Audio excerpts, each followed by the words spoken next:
ಇದೊಂದು ಬಹು ನಿರೀಕ್ಷಿತ ಕಾರ್ಯಕ್ರಮ.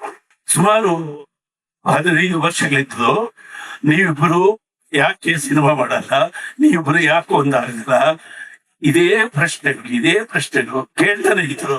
ಈಗ ಸಿನಿಮಾದಲ್ಲೇ ಬರ್ಬೇಕೇನು, ವೇದಿಕೆ ಬರ್ತೀವಿ, ವೇದಿಕೆ ಮೇಲೆ ಇಬ್ರು ಒಟ್ಟಾಗಿ ನಿಲ್ತೀವಿ, ಒಟ್ಟಾಗಿ ನಾವು ಮಾಡಿದ ಕೆಲಸಗಳನ್ನ ನೆನೆಸ್ಕೋತೀವಿ, ಅದರಲ್ಲಿರುವ ರಸಾಂಶಗಳನ್ನೆಲ್ಲ ಜನಕ್ಕೆ ಒಪ್ಪಿಸ್ತೀವಿ ಮತ್ತು ಆ ನೆನಪಿನ ದೋಣಿ ಕನ್ನಡದ ಅಭಿಮಾನಿಗಳನ್ನ ತೇಲ್ಸುವಂತ ಕೆಲಸ.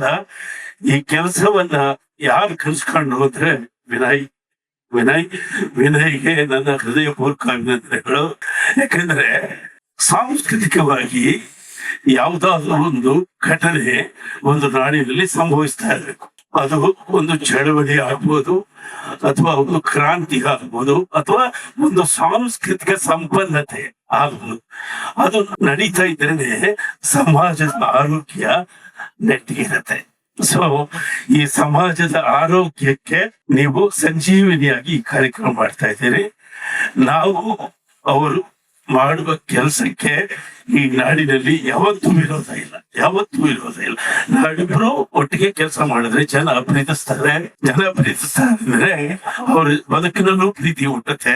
ಅವರ ಬದುಕಿನ ಪ್ರೀತಿಗೆ ನಮ್ಮ ಸಂಗೀತ ಮತ್ತು ಇವರ ದೃಶ್ಯ ಸಹಾಯ ಮಾಡುತ್ತೆ ಅಂತ ಒಳ್ಳೆ ಕೆಲಸವನ್ನ ವಿನಯ್ ಮಾಡಿದ್ದೀರಿ. ಮತ್ತು ಈ ಕಾರ್ಯಕ್ರಮವನ್ನ ಬಹಳ ಅಚ್ಚುಕಟ್ಟಾಗಿ ಸ್ಕ್ರಿಪ್ಟ್ ಮಾಡಿದ್ದಾರೆ.